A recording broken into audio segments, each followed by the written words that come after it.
It's been really exciting for GreenSpace to see the continued momentum for measurement-based care really all across North America, and it continues to grow each year, which from the many discussions we have every day with organizations considering implementing measurement-based care, the motivation is clearly driven by both the desire to offer a continuously higher level of care, while also future-proofing themselves for evolving accreditation and funder requirements, including value-based care. Now that we've given everyone time to join, I'm sure people will continue to trickle in. I'm very excited to get started. Welcome. My name is Jesse Heyman. I'm the Chief Growth Officer at GreenSpace Health. As I mentioned, it's great to see people that join from all across North America and the general growing interest in measurement-based care.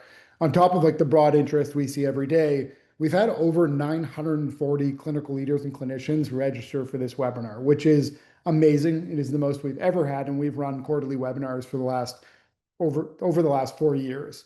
And so I think this is just a clear indication of the growing momentum for measurement-based care across behavioral health services. On behalf of GreenSpace and our panelists, we're so glad that all of you could join us for today's session, where we'll be focusing on implementing measurement-based care within child and youth services. Before we get started, I want to thank our incredible panelists, Teresa Lindberg from CARF, Dr. Jeff Capobianco from NatCon, and Dr. David FitzGerald from UConn Health. Your expertise and partnership have been instrumental in helping shape this discussion, which I know will provide great value for those in attendance that are working to better understand the clinical impact of measurement-based care, considerations for implementation, as well as how to prepare for CARF accreditation moving forward, all of which are in the context of child and youth services. And of course, a big thank you to everyone in attendance for taking the time out of your busy days to be here and to learn about measurement-based care with us. I just wanted to provide a quick introduction to GreenSpace Health for anyone that we haven't met before. GreenSpace is the leading measurement-based care technology platform in North America. We've spent the last 10 years supporting over 500 behavioral health organizations, which includes community clinics, hospitals, payers, insurers, and health systems with their implementation of measurement-based care. And our mission is simply to empower behavioral health service organizations with the data and insights they need to continually improve service quality, strengthen outcomes through continuous feedback, and ensure they meet evolving accreditation and value-based care requirements. When our co-founders started GreenSpace, measurement-based care was not widely used in clinical practice, especially not in child and youth services. The research and evidence was strong, but the manual processes that were being used in research settings made implementation in real-world clinical settings burdensome and very unlikely to scale. And that's where GreenSpace came in. We set out to build the technology that makes measurement-based care easy for clinicians to use and ensures its clinical value is realized without adding unnecessary administrative burden. And if you fast forward to today, measurement-based care is no longer a nice to have. It's now recognized as a foundational component of high quality evidence-based care by the APA and accrediting bodies like the Joint Commission and CARF, who we're fortunate enough to be able to hear from today. This is all really promising, as the positive impact of measurement-based care is very clear, both in research and the outcomes of our clinical partners. And we see it as a necessary element to bring behavioral health treatment up to similar evidence-based standards as other areas of healthcare. Today's session was really inspired by many of you. After our last webinar in partnership with CARF, University of Albany, and iMind Behavioral Health, one theme that came through loud and clear in your feedback was, and I quote, "The session was informative, but what about measurement-based care when working with children and youth?" And some examples of those questions were, are there different considerations compared to adult care? How do we meaningfully engage parents, guardians, and other stakeholders like school counselors or teachers when appropriate? And which measures are most appropriate for youth? All of which are excellent questions, and we'll be focusing on many of them today. Before we get going, just a couple housekeeping items. If you have any questions during the webinar, please feel free to add them into the Q&A box at the bottom of your screen, not the chat, as they'll get lost in there. So there is a Q&A box, click on it, you can submit your question.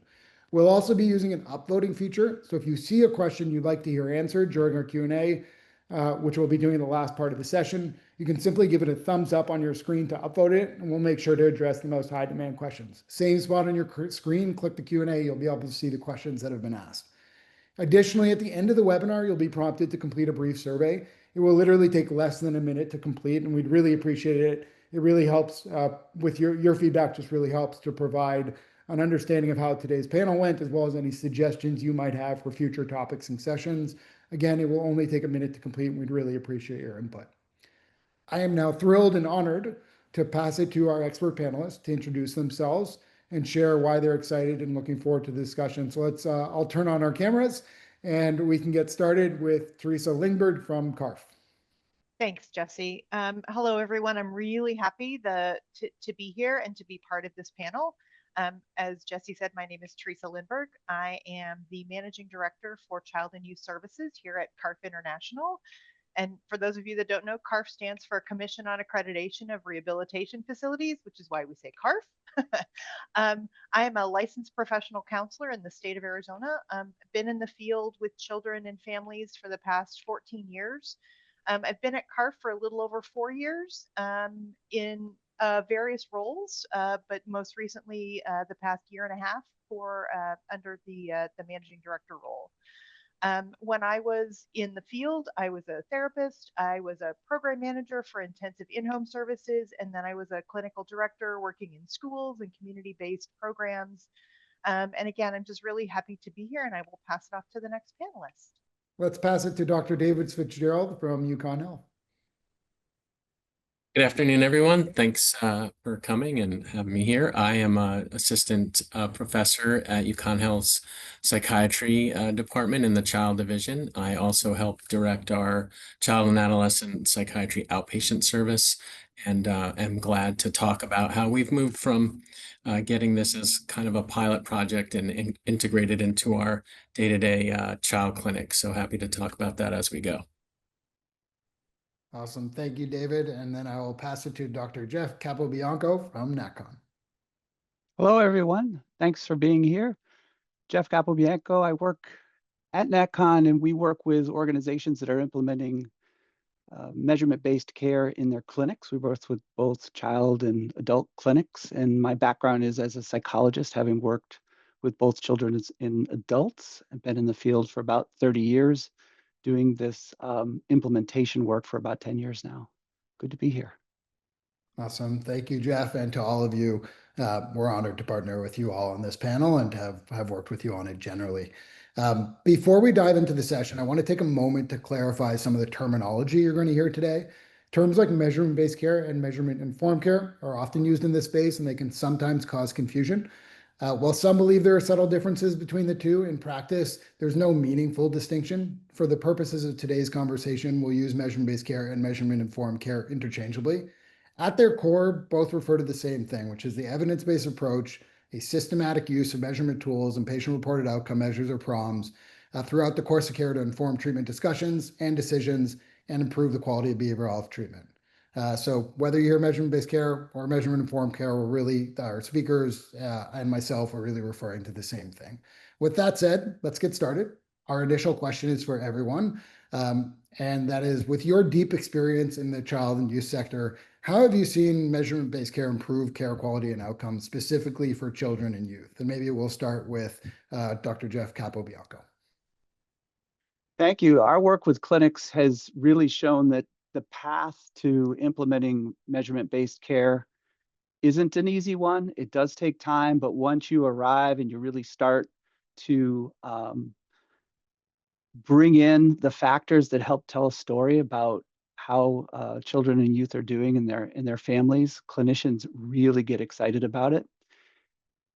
Clinicians, and I would even say in particular child and adolescent clinicians, have a really difficult job of working with systems and working with a lot of different information that's both qualitative and quantitative. So they've developed their recipe for how to do things and they don't want it messed with. However, they are willing to talk about how to make it better and how to learn more and how to hear different stories about the work that they're doing. So we have seen tremendous value in bringing data to them that they see as telling a story that they can build upon, that gives them perspectives into their work and make their work easier. So we've seen a lot of value in helping organizations develop their analytic capability and helping clinicians develop their access to data and their use of data.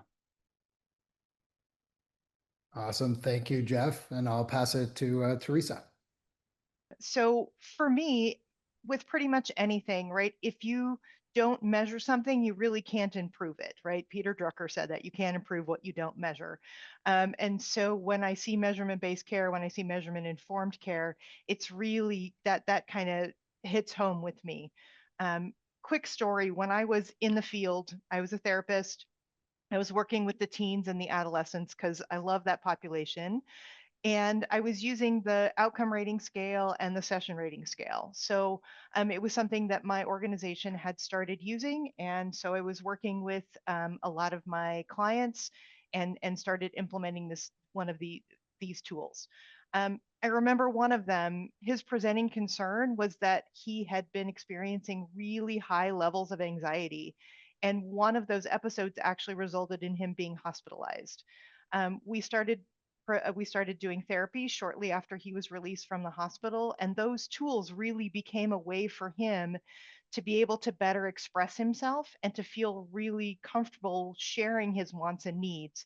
And that really allowed him to then experience trust with that therapeutic process and to help him transfer some of those skills he learned into other parts of his life, like school, like church, home life, those types of things. So I really see how these tools can impact the lives of the people that we serve, that you and your organization serve every single day.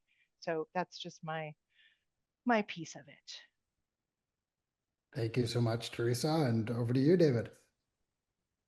Sure, thanks. I think NBC offers kind of that ability to kind of, if in doubt, zoom out. And I think, having similar to what Teresa was talking about, working, say, with an adolescent who's depressed and has kind of maybe a bad day and in session feels like things aren't going that well. The value of NBC is if you've charted, say, a PHQ-9 over the last weeks or months, you can kind of have the team kind of look back over that and maybe counter some of those more pessimistic sort of cognitions that folks who experience a lot of negative emotion are sort of prone to. So I think it helps the teen see their own data, not the clinician or someone else saying, no, I think you're doing better, where, well, maybe you're just having a bad day, but this is kind of a way for them to kind of crystallize that by looking at their own ratings and maybe counter and balance out, or maybe, kind of soften some of their cognitive reviews of how things are going. So I think that wider, broader perspective helps guard against particularly teens that might be more prone, in this case, to kind of more negative perspective, pessimistic, kind of myopic perspective. So I really like that feature of it. And I like the fact, particularly, again, we'll talk about kids and teens, but for teens, particularly with their autonomy needs, the fact that they're able to look at their own ratings, I think is significant and helps the clinical process as well. Awesome. Thank you so much, David. Just a few highlights from what you all shared that I think are like pretty important themes that come up for us on a regular basis. So on Jeff's side, you mentioned the value really for the clinicians, like the why that they're getting from it. And I think often in implementation, a big piece of it is ensuring that the way in which leadership introduces measurement-based care is based on the value from a clinical perspective. So, you might have to do this for CARF from an accreditation perspective, but that's not the reason why measurement-based care is going to be helpful. There is a ton of value that is providing to the clinician directly. And what we see is even when there is hesitancy, when someone actually engages and commits to it, and Dr. David Clark of IEPT, which is the largest implementation of measurement-based care, focuses on this. Like often there is some resistance, but if you actually engage and you dive in, people often see the clinical value and appreciate the process versus be hesitant towards it.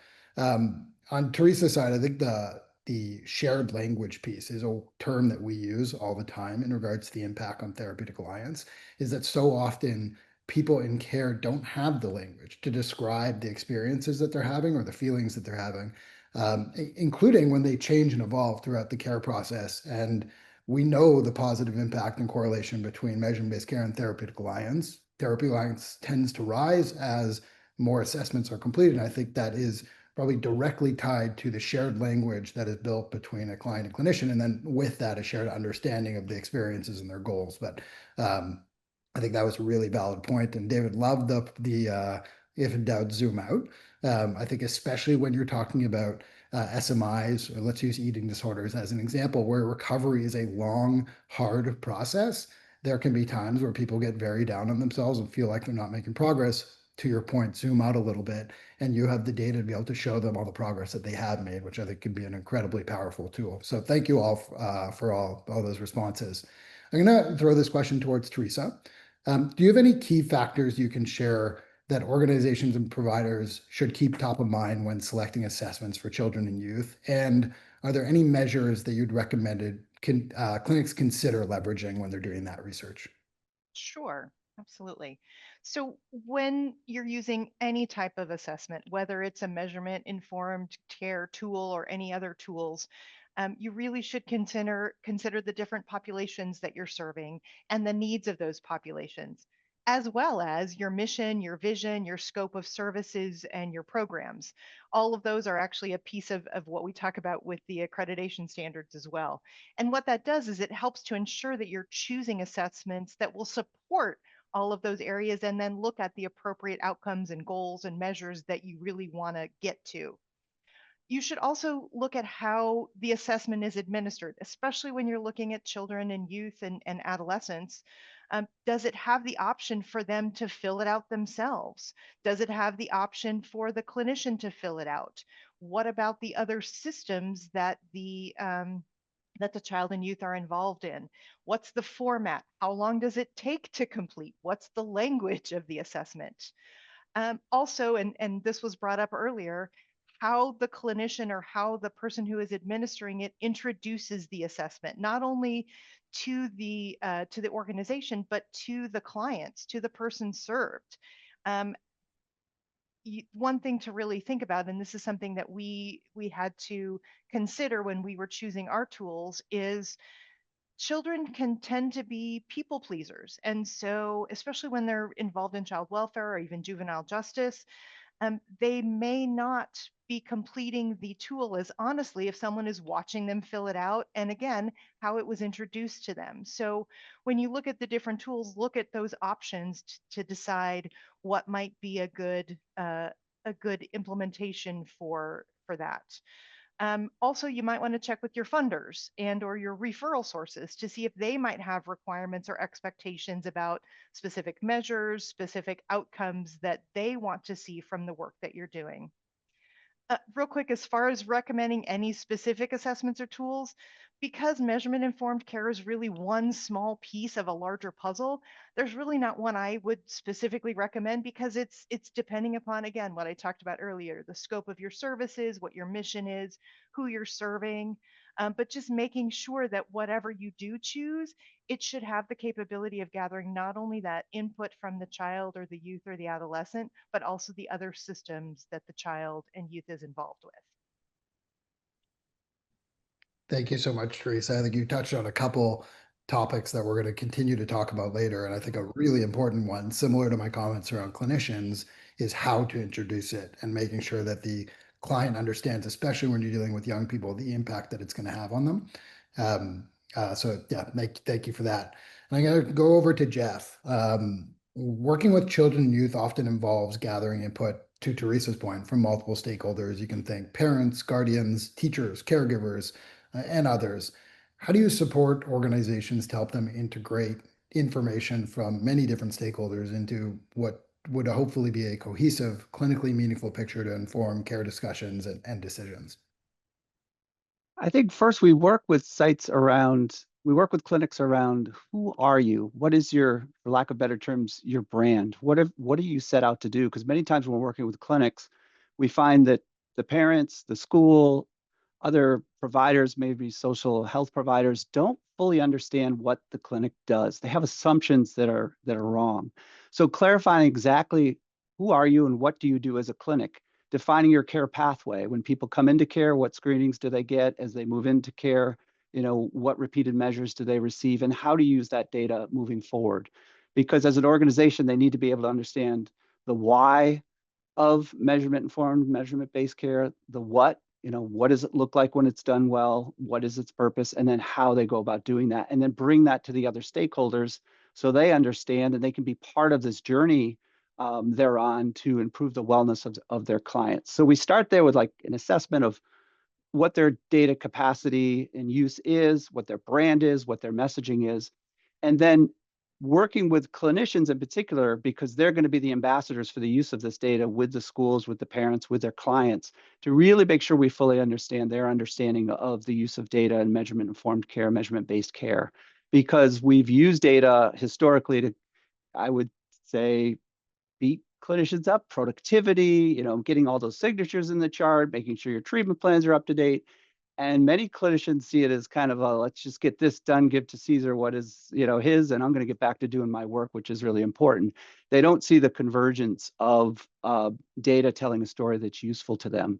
So once the message is clear, then making sure that the workflow around the data capture for the clinicians and the clients is as seamless as possible. A lot of times we have EMRs that are kind of clunky. There's some paper and EMR and scanning, and Green Space provides a lot of options with regard to what measures to use and makes it more useful in the workflow for clinicians so that they can start to explain to clients what the data are, why they're using it, and use data as a health literacy, or use these screenings as a health literacy tool. Hey, we're doing the PHQ-9. The reason why we talk about sleep is because sleep is one of those components of depression, possibly. So explaining to the family, explaining to the teachers, explaining to the client why we're doing this and how it's going to, how we're going to get there and what it's going to look like when you're feeling better, and how we use these measures to track progress over time. And the final thing I say is, really making sure that data aren't just looked at by the clinician. Using a team-based care approach is really important, because these data, you're looking for the convergence and divergence of the data around what your hypothesis is as to what's going on. And that's best informed, not just by one clinician. There's lots of evidence to show that clinicians are great, but we're not the greatest at prognosticating. Having a team is really useful to test those hypotheses, to challenge each other around, well, the data are saying this, but the presentation looks like that. What do we do with this information? What story is it going to tell us? How can we use it to really improve the health of the people we're serving? Thank you, Jeff. That's very helpful. I think one of the pieces you said around, data being used in a way to essentially performance manage people, which is not what should be happening with measurement-based care. And I think a very large difference between measurement in its traditional form and measurement-based care is it essentially flips the model on its head, where measurement was essentially a reporting exercise that didn't provide much clinical value because you're not seeing change throughout care that can then inform your clinical decisions and discussions. Measurement-based care is the opposite. It starts with clinical value. You have to be able to show clinical value to both the client and the clinician. If not, engagement is going to be very difficult, and that's going to impact your data set and your quality of care. It just so happens that if you start with clinical value first and make sure you show that, you're going to end up in a place where you have a much better ability to report and do quality improvement and that sort of thing. But first and foremost, it's about clinical value. The second thing I think that I'll just flag is, like, we have, as an example, in Green Space, we have something called caseload assistant. And I think your point around supervision is exactly that, which is how can we help, using data, highlight those people that need extra care or may need an extra conversation with clinical supervisors or a care team to figure out the pathway forward. And I think that's one way, outside of what people traditionally think about with measurement, is what does this arm us or empower us to actually do? And one of those things is to flag people that might be off track or needing more assistance. So thank you very much for that. And I'm just curious, as a quick follow-up, you outlined kind of the approach to collaboration. How has that helped from an impact perspective on the ability to engage with those other stakeholders? Well, from what we hear from clinics is that with the data, it helps make the whole care process feel more objective for different stakeholders. So they feel as though, this is less just kind of us reacting in an opinion as a clinician. We've got some solid data to stand on. And then the repeated measures piece. A lot of times clinics will collect data, as people are coming in, and not redo the data and look at it again. So being able to tell a story over time with repeated measures helps everybody think into the future around, oh, we're making progress, or it looks like we're not making progress. So everybody's involved in making a decision around how to change things moving forward. So it's not more of, well, let's just keep working on it. it's more of a ability, the data provide an ability to kind of everybody rally around a specific plan that has some evidence supporting why we're here and why we're going to try this next. Because much of this work is a rinse and repeat process because people are dynamic and systems are dynamic. I remember working with one clinic that had done, it was around depression screening data, and they had never seen their cohort of clients who are depressed, a picture of them over time and a distribution of the whole group of people over time, and then being able to break it out and say, these people are getting better based on scores, these folks aren't. And it really makes clinicians curious, well, why are they getting better and why aren't these people getting better as defined by the tool, and what can we do about it? It really, it's quite empowering when they have that kind of objective data, as opposed to, well, today's session felt good, last week's didn't. What does that mean? It gives them a lot more purchase on the clinical process, I think. Thanks so much, Jeff. The clinical judgment is such a big part of the clinical process, but also the quality improvement process. But when you can arm that judgment with objective data, we just enter a whole different world of quality improvement, generally for services overall, but also for every individual that's being supported. So thanks so much for that, Jeff. Teresa, I'm going to move over to you, and I'm curious to jump into a little bit of the CARF standards, which we spoke about on our last webinar. But I was hoping you could address the differences between child and youth behavioral health and general behavioral health, particularly regarding to expectations for measurement-based care implementation. And then curious about, in your view, what a child and youth-centered approach to measurement-based care implementation look like in practice, and if that differs in any way from measurement-based care within adult programs. There's a lot in there. Hopefully you can take it on. Lots of pieces. I got it. So when we look at the CARF standards, one of the, I think the biggest benefits of them is that they are not prescriptive. What they do is they provide the what, but they don't provide the how for an organization to implement them. And so with that being said, the standards themselves don't specifically say this is for children and youth, this is for adults. What it says is you need to have some policies and procedures and implement it in the way that it works for your organization and for your programs. And so then an organization can make those different distinctions, whether they serve just children and youth, whether they serve adults, whether they serve the SMI population, all of the different populations that they can serve, that can be addressed in the, again, those procedures, the assessments that they choose, the trainings that they choose to then implement those. Additionally, when you look at the CARF standards, there's not just the standard. We have what we call intent statements, which kind of does give the why. Why are we doing this? Why do I have this procedure? Why do I need to do this? And it gives that context for why it's important in the scope of an organization's programs and services. And we also include what we call examples. So when you're looking specifically at the standards around measurement-based care, measurement-informed care, there are examples around what might this look like, and what might some tools be, or what might some areas of focus be, both for adults and for children and youth. So it really gives a lot of great resources within the standards manual to look at for an organization to say, oh, okay, I've heard of that. I've heard of the ORS. I've heard of the DLA 20. I've heard of the PHQ 9. I know those, and those are something that makes sense for the work that we do, or they don't.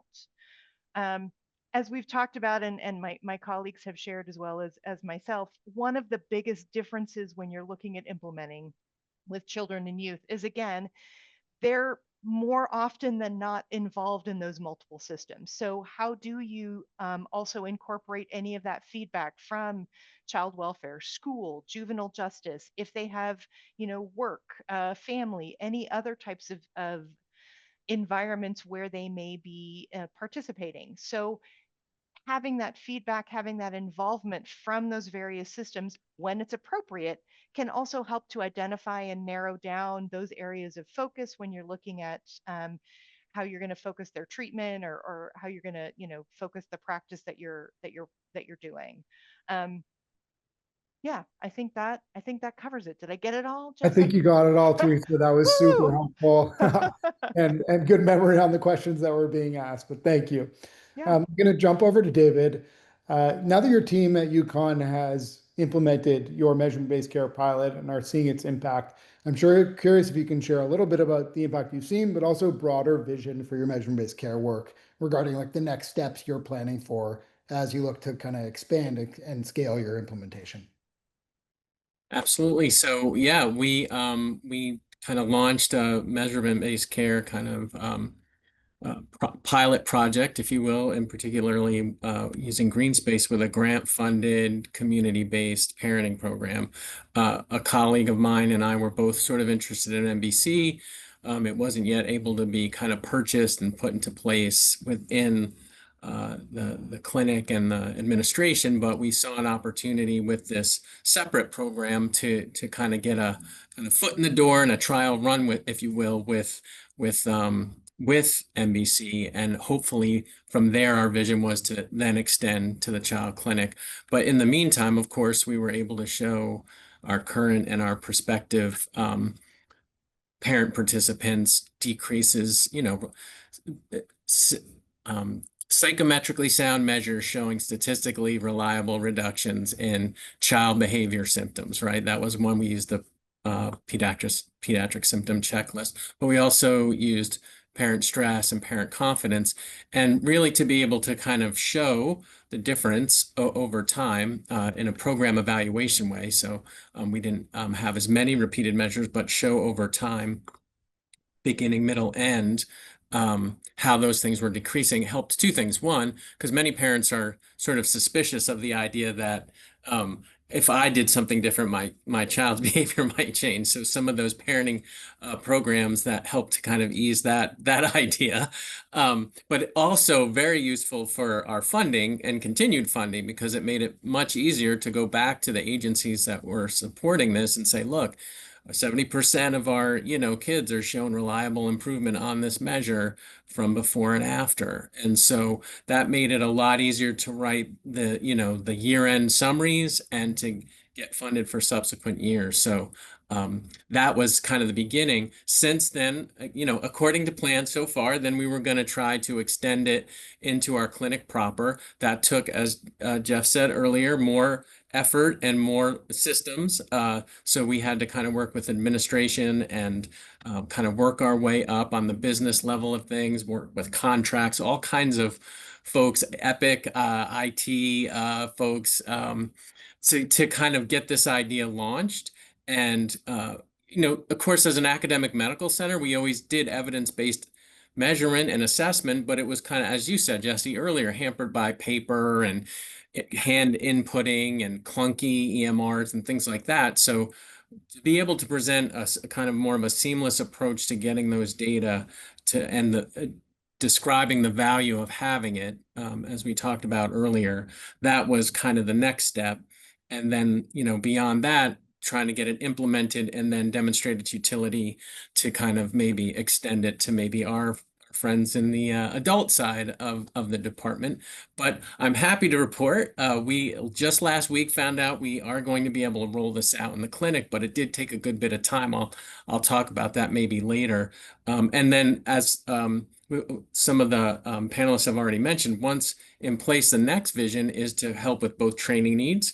If we are seeing someone's caseload whose the folks don't seem to be improving as we might expect, that might highlight a training need, but it also will give us the ability to kind of highlight how is everything going in the clinic overall, how are some of our subspecialty clinics doing, and what is kind of the clinician support needed to kind of keep that going. So that's all. That's kind of how it all packaged together. And like I said, within the last week, we were able to get step 2 underway. So I'm excited to roll that out, create kind of a set of intake measures that we all agreed on a couple of years ago, even before we got to this point. Again, as academically minded psychologists, psychiatrists, and social workers, we talked about what are the ways that we could put together an intake packet, what would serve the purposes of the clinicians, not be too burdensome to the patient and families. And so we had kind of a ready number of items in mind based on previous, again, evidence-based intervention and assessment with folks coming in, like what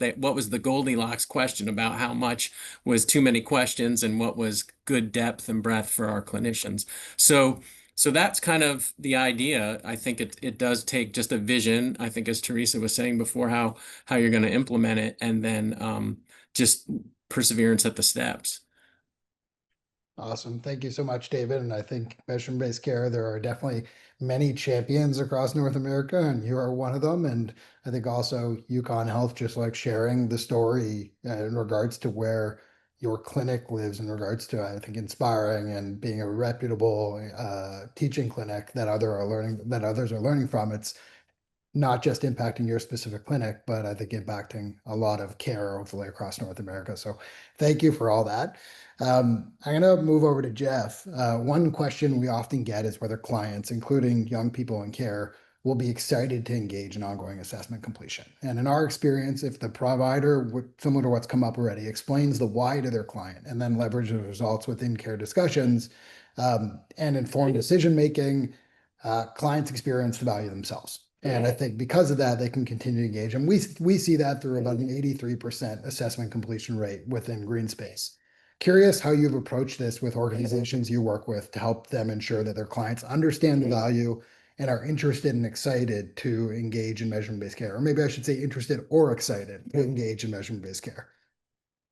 Yeah, again, it starts with the organization's leadership and supervisors, middle managers, their buy-in, and then the clinicians buy-in, meaning they see the value in this. And not only that they see the value in it, but as a clinician, they are able to articulate to stakeholders, particularly the client, this youth, why we're doing this, what's the value to you, what's it going to look like if it's done well, what's the end point of all this, and then how are we going to get there together.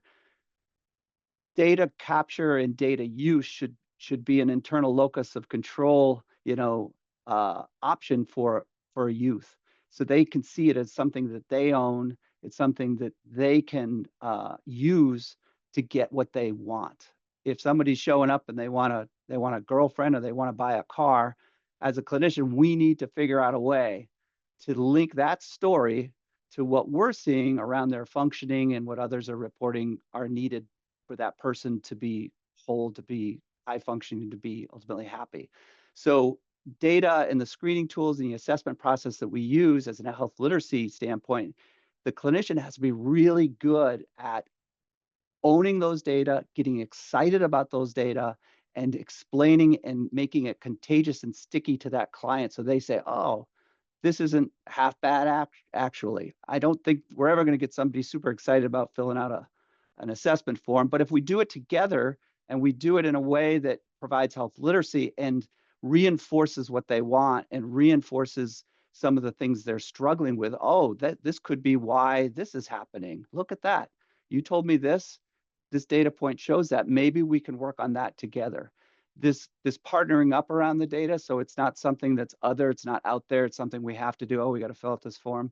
It becomes a tool through which the client and the clinician and other stakeholders can go on a journey and really get to where that client wants to get to.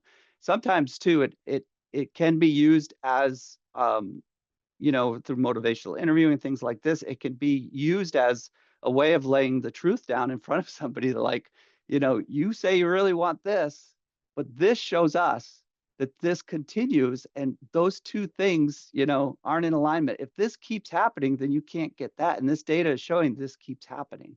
So you can start to use the data as a way to start to kind of paint a picture of a reality that this person might not be living in. Sometimes this happens in clinical experiences, and tell a story about our current state and then the future state and how those are disconnected.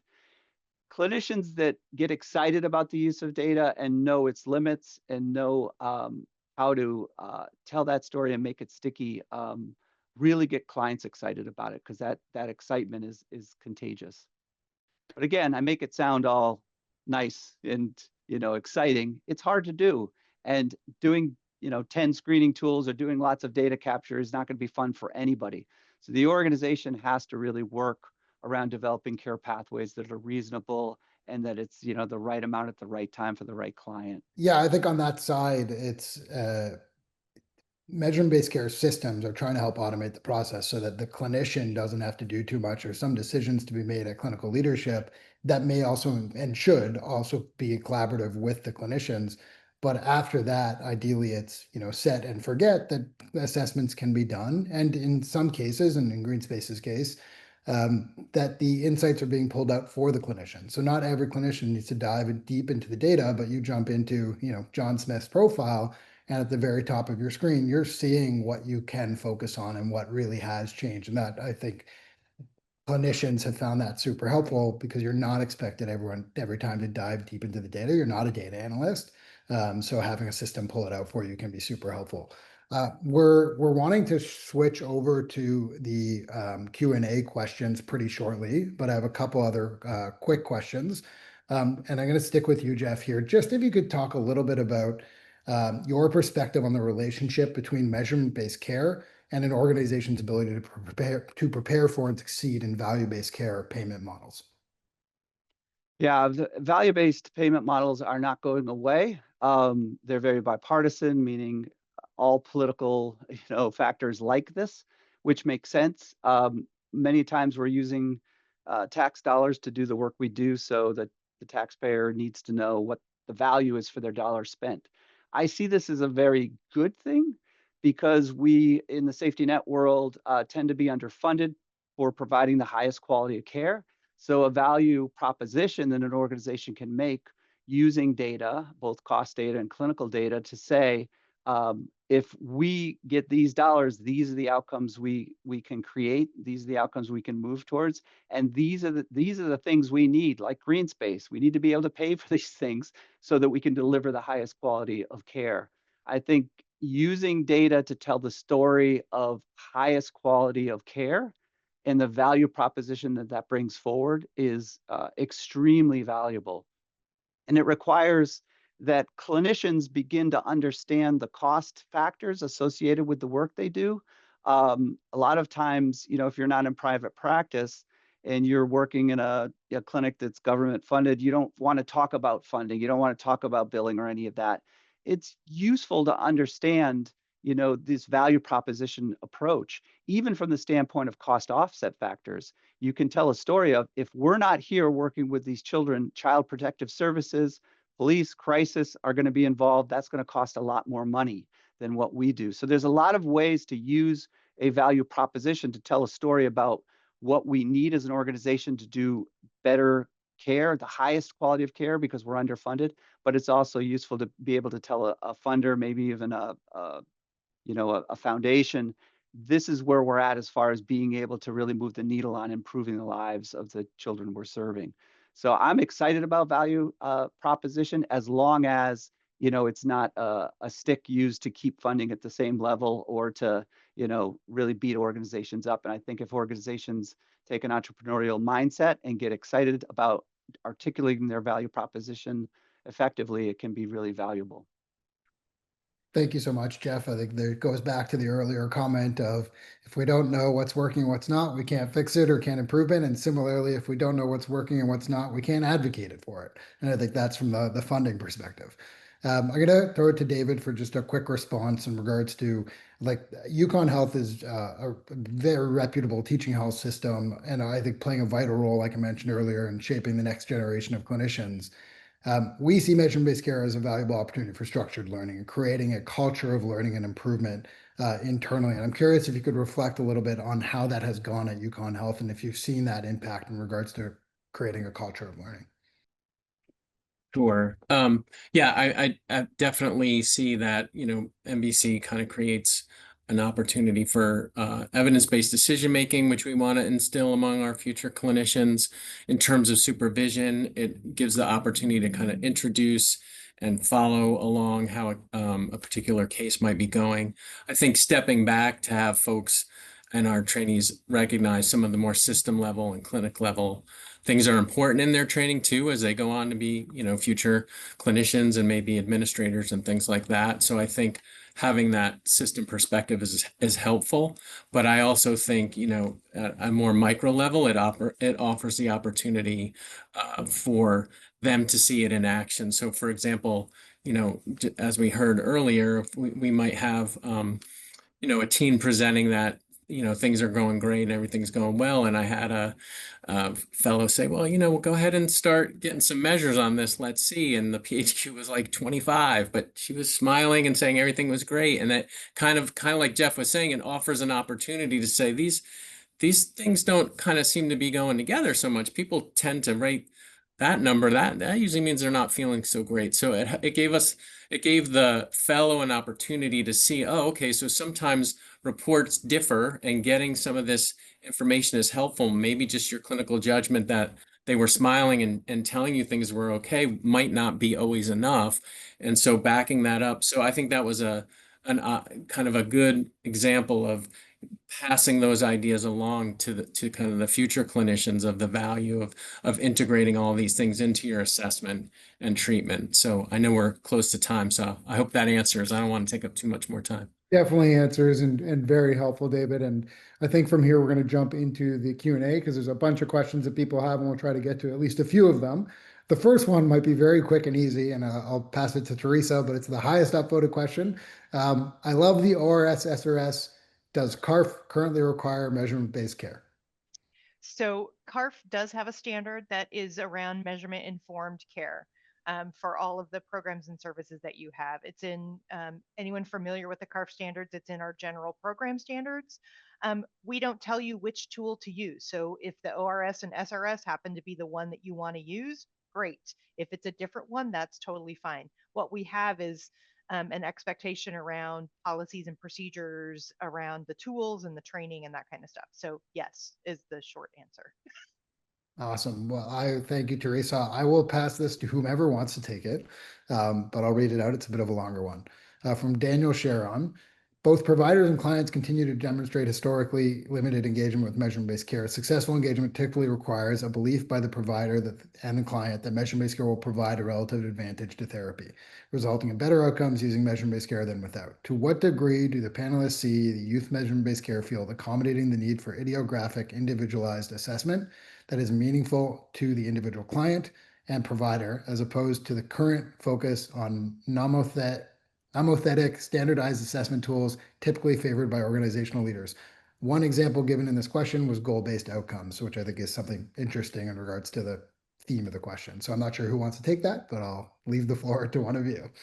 I could comment. I mean, I think what I said earlier is if your clinicians don't have, quote, buy-in, if they don't see the value in it, a leader with a vision is psychotic if nobody's willing to follow that vision, right? They're kind of in their own world that's not cognitively validated. So taking the time to learn from clinicians as to what their concerns are is critically important. And typically I find there's three types of clinician. Champions are all excited about it, kind of the confused, distracted, like I got too much work to do. What did you say we're doing? And then the hesitant, resistant folks who probably know something you need to know because they're smart and they've been around for a while, and becoming a student of them. So spending the time to really work with your clinicians around this is valuable. So they don't see it as being done to, they see it as part of a value proposition for them. I might just add that there's, kind of two processes with that. That same process is happening between you and the patient or family or client, right? You're trying to kind of establish the utility of it. So I think, it's a similar process, but it's important to kind of acknowledge and take into account as part of what's important. Thank you, Jeff, and thank you, David. Teresa, I saw you're off mute. Do you want to say anything? No, I agree with both with Jeff and David. I don't have anything additional. Nope, I'm good. Awesome. I'll just add, I think that measurement-based care does not prescribe what assessments to use. And obviously you have the standardized assessments that, depending on the service, depending on the challenges someone's facing, there's going to be different assessments that make sense for that specific service line or that specific person. And that's a really vital part of implementation. It should look very different if someone is coming with an eating disorder versus an anxiety challenges as examples. I think similarly, we have many organizations that use goal-based outcomes specifically within children and youth settings. And so like the implementation should be customized to the type of service.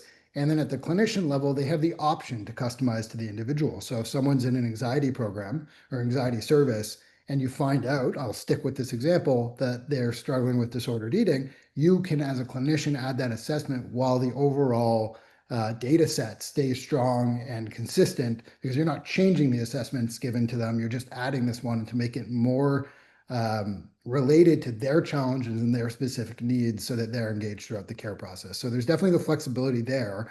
And it's just about choosing the right assessments for the right groups, including goal-based outcomes. So thank you for all that. Another question that I'm just going through here. How can providers balance the need for structured assessments while maintaining a comfortable and supportive environment for younger clients? Maybe I'll throw that towards David or Teresa. Well, Perfect. really quick. So I think what I talked about earlier, it's about the length of what you're doing, and are there these tools that can even be done before the session starts? So looking at what you're asking them, how long is it going to take them to fill out? For the younger children, there are even some assessments that just have faces on it. So it's a really quick kind of feedback that you can get from them. With older clients, like with the teens and adolescents, it could be an app. It could be something that they sit in the lobby and they complete. And then really the session starts with that review of the tool and what they did so that you can start the session. So I see those as kind of ways to hopefully impact the length of time or the kind of cumbersomeness that can happen with the tools at times. I agree. I think if you can get some of those done ahead of time, particularly say with an older child, for a younger one, the time spent is also kind of informative. If you're using that Smiley scale and you're talking about some of the goal-based things they were working on, sleeping on them on their own, say, for example, or something like that. I think building that in as just kind of quick part of the process is a way to check in and move forward, and you can routinize it. It doesn't need to take too much time, and part of that is kind of how it's set up. So it's just kind of the same. I'll a lot of times use the example, oh, when you go to the pediatrician, they see how tall you are, they see how much you weigh, they take your blood. This is kind of like that. We're just going to do that, and then we'll kind of see how it's going. So again, obviously developmentally fitted to whoever you're talking to, but that's kind of how I would do it. And for the older kids, you certainly can get that ahead of time. Or if they forgot to do it, they can do it on a little iPad kind of kiosk thing in the waiting room a couple minutes before they come in. Awesome. Thank you so much, David and Teresa. One last question before we wrap up. And just for everyone in attendance, we will try to also answer the questions that didn't go answered in follow-up emails that we send to you. But this is targeted at Jeff or David from Larry Epp. Could you comment on what agencies do differently if one group of clients is found to not be responding adequately to treatment as found through measurement-based care? Yeah, I think it's like anything else. We're looking to triangulate on all the information we have to find out where does it all land and make the most sense. If people aren't getting better, we need to make sure that we're engaging with them in a proper way and that we're using the right measurement tools to help us see into the context within which they are, the causes, the triggers, the maintaining factors that are leading to poor functioning or poor health outcomes. So it's a rinse and repeat thing. And sometimes it's flat up just engagement. You're measuring all the right stuff, but this person just doesn't they're not really engaging in care for a variety of reasons. So I think the team-based approach is really useful because you can, as an individual clinician or even a clinician with a supervisor, have some hypotheses as to why things aren't working, bringing it to a bunch of other smart people and using the data as kind of part of the story and having a conversation around developing some new hypotheses and engaging that client around that or their system of care to just keep working at it. But I really, when things aren't going well, it's a team-based approach that usually, is needed to get other clinicians involved, to have a conversation and other, social supports, and of course the client themselves. Sometimes just sitting down with the client saying, what could we do better?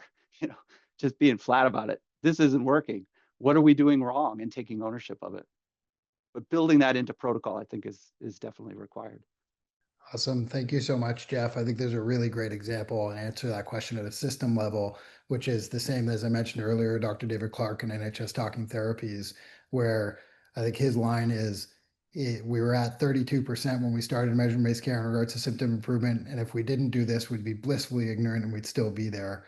But 12 years later, their improvement rates were 53% because of the process of finding non-respondent groups, diving into it, and trying to find what the solution is. And I know he gives a couple examples of like employment support as an example for those that need it, and an entire group that needed it versus those that didn't. They ran a trial, and I think the symptom improvement was 23% for those that opted for the employment support alongside therapy. So like that type of work, I think in regards to Larry's question, is really vital. This was an amazing session, and I just want to end by providing a big thank you from all of us at the Green Space team to our panelists for being here today and working with us on this session. It's been an absolute pleasure to host the discussion with such an accomplished group, and I really appreciate the lessons learned and willingness from each of you to participate with us. As well, a massive thank you to everyone in attendance. I know days are busy. Thank you for taking the time out of your busy days to be here with us and learn about measurement-based care. Before we wrap up, just a quick reminder to please complete the brief survey that will pop up on your screen when you exit the webinar. Your feedback's super helpful to just inform what we focus on next and make sure it's relevant to you and your colleagues. And as always, if you're ever thinking about or considering implementing measurement-based care within your organization or system, or if you have any questions about the process, feel free to reach out to GreenSpace anytime. And stay tuned as we'll announce our next educational session soon, which will include topics based on your feedback. And we hope to see many of you there. So thank you, everyone. Have a wonderful day and rest of the week, and all the best.